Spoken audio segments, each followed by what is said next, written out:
how's it going, guys? My name is Taylor and this is Briar Farmstead, and I'm going to show you how I made this hay feeder completely for free in about an hour with just stuff I had on hand. All you're going to need is 2 pallets and then some screws. I used what I had on hand, which were not wood screws, but if you have that, that would be better. If not, that would be your only cost, is buying a couple screws.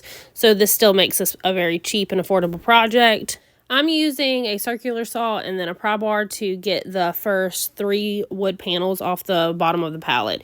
You could just use the pry bar, that would be fine, and a hammer. If you use a circular saw, I just cut up the sides and then rocked it off the middle, which pulled most of the screws out. And then I went back behind with the pry bar and then pulled out all those extra nails. So on the outside of your hay feeders, you're going to take off those bottom 3 boards. But when you flip this on the other side, you're going to take off all of the boards. That way the goats have an easier time getting in there to get the feed. You can kind of see now, I only have 4 boards left and it's only on one side. All of the rest is like clear. You don't have to clean yours up as much as I did. Goats really don't care what things look like, but my goats like to hurt themselves on things, so I take extra precaution. Now the most time-consuming part is over. We're just gonna make our boards face each other with both the inside facing the inside.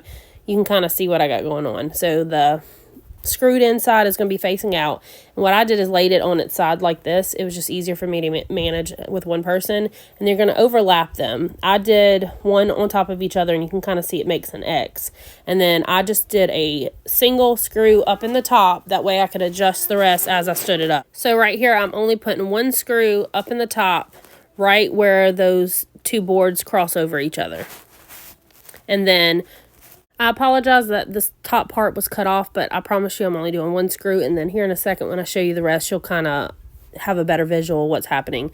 I just used my legs and my feet to square everything up tight, and I just kind of, if you see my legs are standing in between the bottom of that X, you just push everything tight together as far as it can, and then screw in that top screw, and then we're going to flip it over and then adjust everything from there.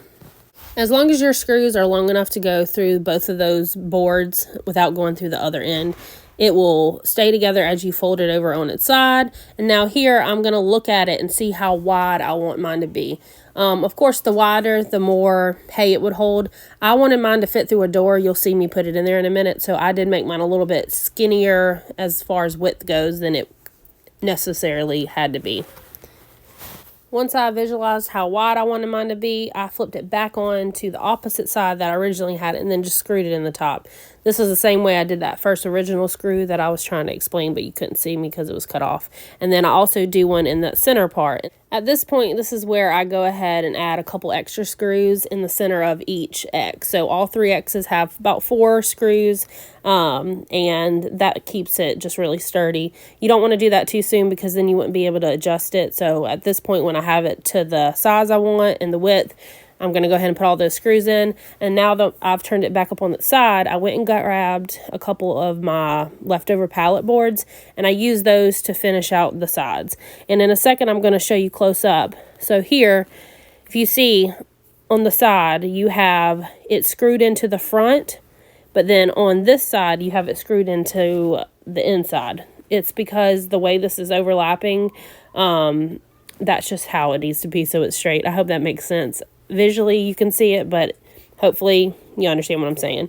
And then that is it. It is completely done. It's not too heavy, so I was able to kind of move it or even rock it back and forth all the way to my goat pen that's like up the hill. But I think it turned out pretty good for something that was free. It doesn't look bad. If you have multiple goats, you can make multiple of them and put them in there, and my goats like them. Bodie's, I guess, running around. It's so funny because he totally gets the zoomies every afternoon. You can see now this is why I wanted mine to be a certain width, because I wanted it to fit through this door. And of course I let a pig out, and then a goat tried to get out, had to catch everybody and put them back in.